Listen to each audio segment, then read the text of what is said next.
Friends good afternoon आपण मानक आम चैनल को बहुत बहुत स्वागत।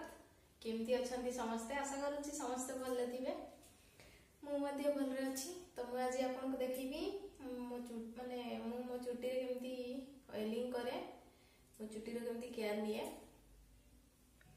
तो आशा करुच्ची आपण मानक वीडियो भल लगे जदि भल लगे गोटे लाइक करदे कमेंट करेंगे शेयर करेंगे। आम चैनल यदि प्रथम थर पर वीडियो देखुए ताहले प्लीज आम चैनल को सब्सक्राइब करदे। तो देखंतु मुझे नड़िया तेल नहीं गोटे विटामिन ई कैप्सूल आउ गोटे अँला। तो ये आम अँलार जूस को बाहर कर नवा। तो देखंतु मुझे अँला को छोट छोट टुकड़ा काटी दूची जेहेतु गोटे अँलार जूस बाहर करार अच्छी गोटे अँला को आम ग्राइंडिंग करें से छोट छोट काटिकी छेचिकी जूस को बाहर करनेबी।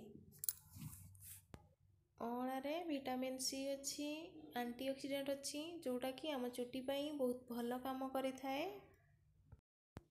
तो आमे जदि अँला को एमती करी माने चुटीर मूलरे लगाउछंती ताहले हमको बहुत किछि फायदा मिली थाए। आपनको जदि चुटी उठुथुबो ताहले चुटी उठिबा मध्ये बंद हो जिवो। आपनको मुंडरे जदि उपी रहउथिबो उपी भी छाड़ी जिवे। आपनको जदि चुटी बढ़ु नथिबो एमती करबा द्वारा हमर चुटी मध्ये बढ़ी थाए। तो देखंतु मो एठी माने अँला को छेची नेछि एबे ताको मो नेट कपड़ा नेछि सेतिरे ताको छाणी देबी तो जूस को बाहर करनेबी।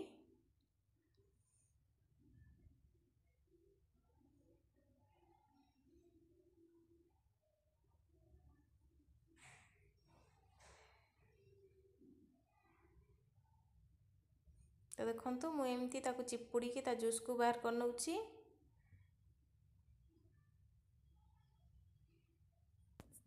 तो देखंतु ये अँलार टुकड़ा को आपण फोपाड़ीबेनी याको आमे खरारे सुखेकी माने पाउडर करिकी हेयर मास्क भाबे आमे चुटी रे लगेई परिबा।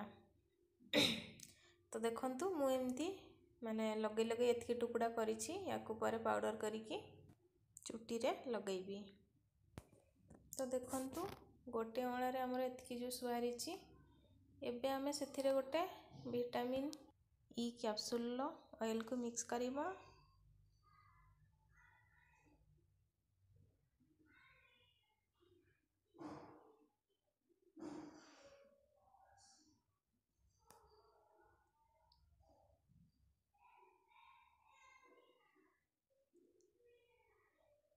एबे सेथिरे मु 2 चम्मच नड़िया तेल को पकेबी। आपण जो तेल माने चुटी रे लगाउथुबे से तेल भी आपण यूज करि परिबे।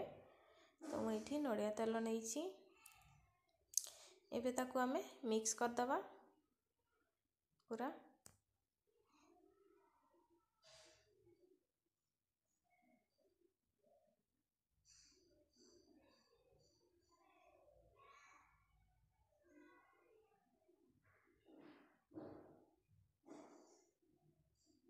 तो देखंतु माने मिक्स होला परे ये माने घिओ टाइप रो ही जाउची।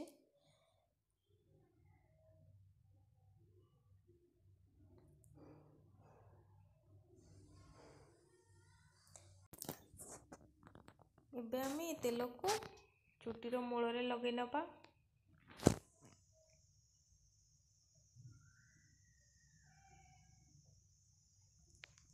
तो देखंतु एमती लगेबा द्वारा हमर माने मुंडे जो उपी ही थाए उपी कमी जीवो। जो छोट छोट चुटी थाए से चुटी माने सब बढ़ीबे।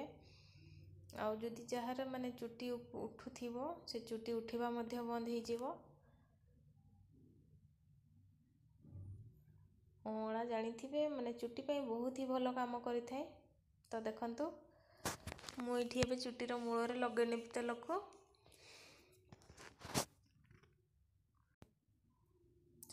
माने आंगुड़ी से ओगरे नहीं कि चुटीर मूल रे एमती मसाज करनेबे।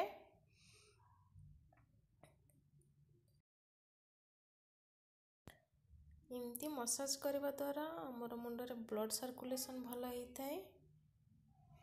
चुटीर मूल स्ट्रॉन्ग होता है जो कि चुटी उपुड़ेनी।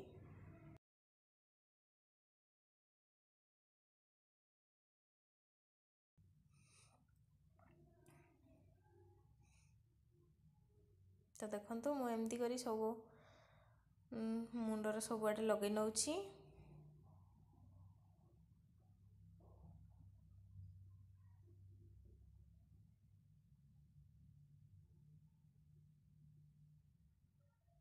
तो देखंतु मु एठी तेल लगेकी सारी देछि।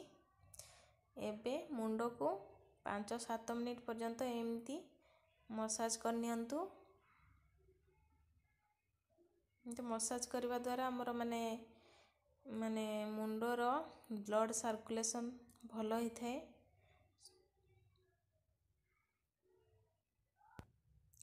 तापरे एमती गोटे मोटा पानिया नेकी मुंडर चारि साइड कुंडई नियंतु सबुआडे 5-7 मिनिट पर्यंत एमती कुंडांतु।